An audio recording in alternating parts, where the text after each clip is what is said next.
Hello दोस्तों, सबसे पहले मैं आपसे रिक्वेस्ट करना चाहती हूँ कि वीडियो देखने के बाद सब्सक्राइब ज़रूर कर लीजिएगा।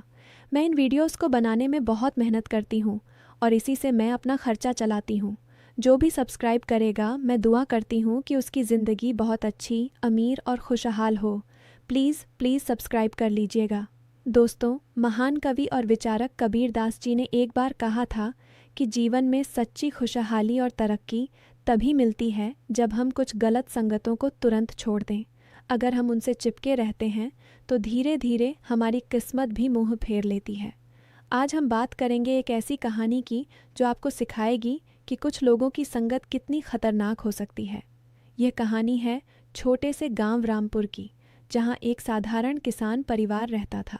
परिवार का मुखिया था रामलाल, उनकी पत्नी सुशीला, बड़ा बेटा विजय, छोटी बेटी प्रिया और सबसे छोटा बेटा अनुज।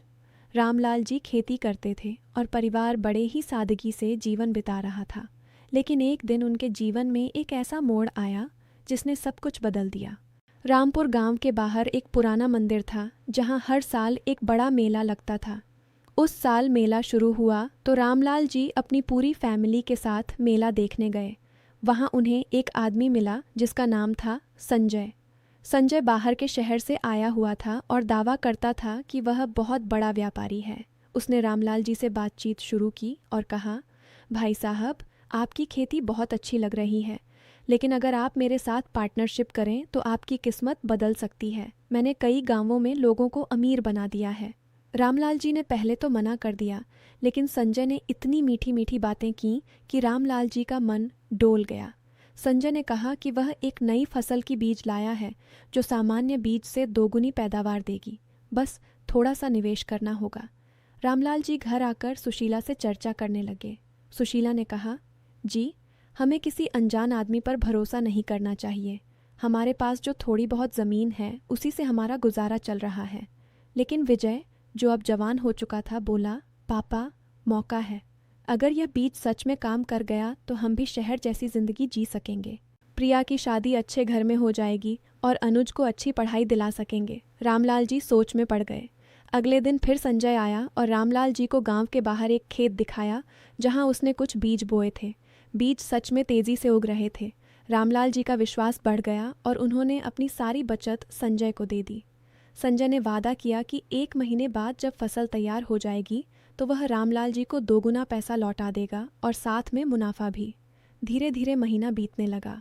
रामलाल जी रोज़ संजय के पास जाते और पूछते, भाई, फसल कैसी है? संजय हर बार मुस्कुराकर कहता, बहुत अच्छी है रामलाल भाई, बस थोड़ा और समय लगेगा, आप चिंता न करें। लेकिन घर में पैसों की तंगी शुरू हो गई थी।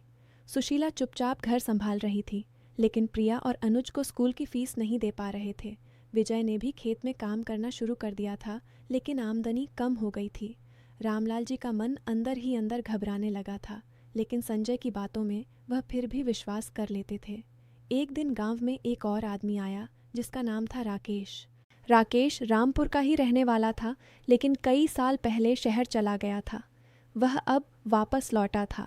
राकेश ने रामलाल जी से मुलाकात की और कहा, रामलाल भाई, मैंने सुना है आपने संजय नाम के उस आदमी को पैसे दिए हैं।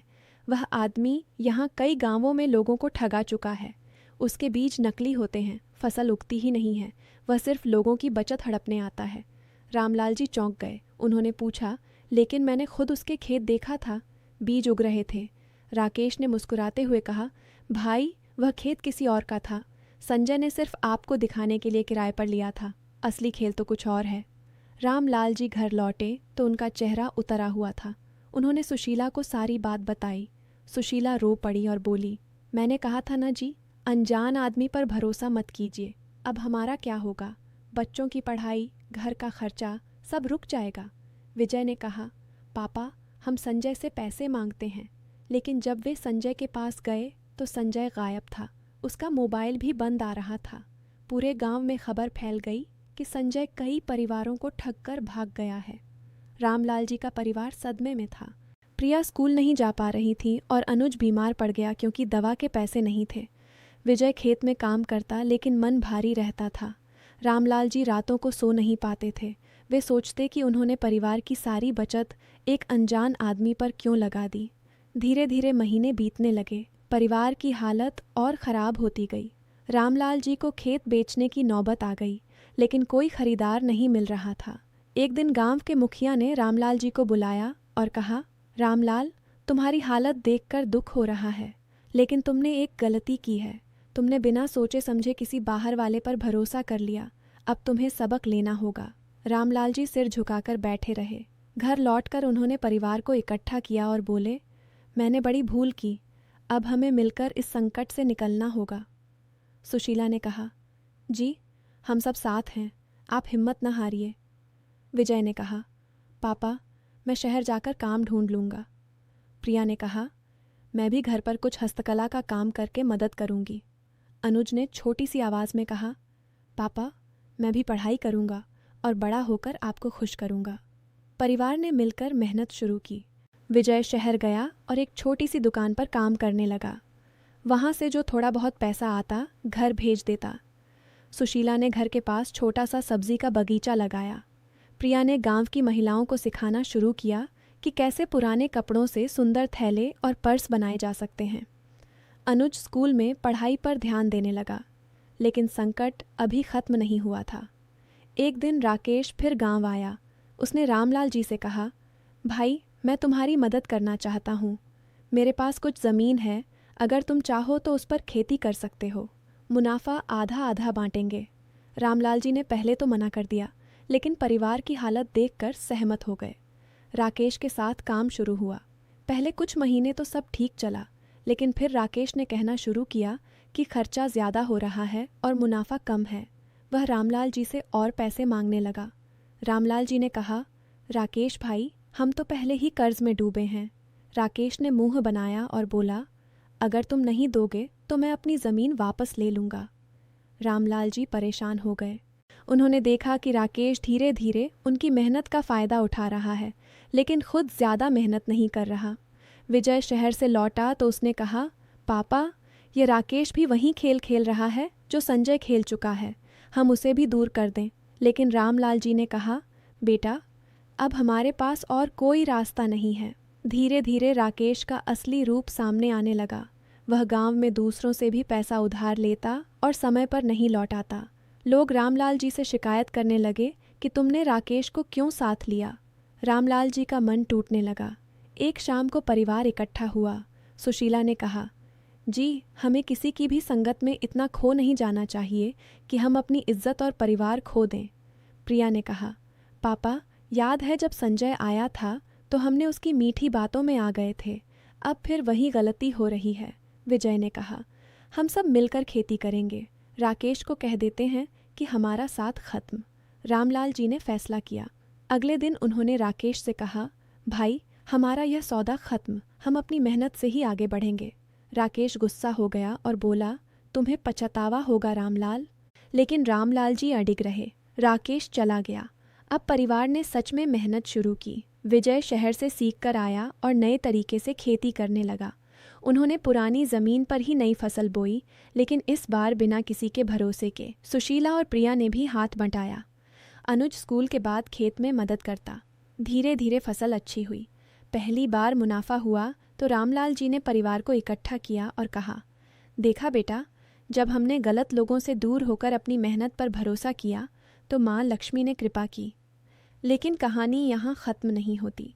एक दिन गांव में फिर एक नया आदमी आया। उसका नाम था अजय। अजय ने दावा किया कि वह एक नई मशीन लाया है जो खेती को आसान बना देगी। उसने रामलाल जी से कहा, भाई सिर्फ थोड़ा सा पैसा लगाओ, बाकी मैं करूँगा। इस बार रामलाल जी ने सीधा जवाब दिया, नहीं भाई, हम किसी अनजान की बातों में नहीं आते, हम अपनी मेहनत से ही संतुष्ट हैं। अजय ने बहुत समझाया, लेकिन रामलाल जी ने मना कर दिया।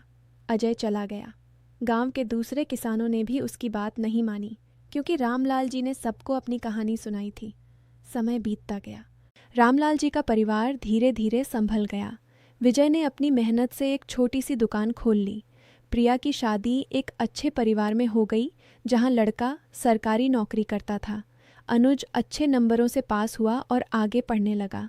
सुशीला और रामलाल जी अब शांति से जीवन बिता रहे थे। एक दिन रामलाल जी गांव के मंदिर में बैठे थे। वहां पुराना पंडित जी आए और बोले, रामलाल, तुमने अच्छा सबक सीखा। जीवन में सुख शांति तभी मिलती है जब हम गलत संगत को तुरंत छोड़ दें। रामलाल जी मुस्कुराए और बोले, हाँ पंडित जी, अब मैं समझ गया हूँ कि कुछ लोगों से दूर रहना ही सबसे बड़ी बुद्धिमानी है।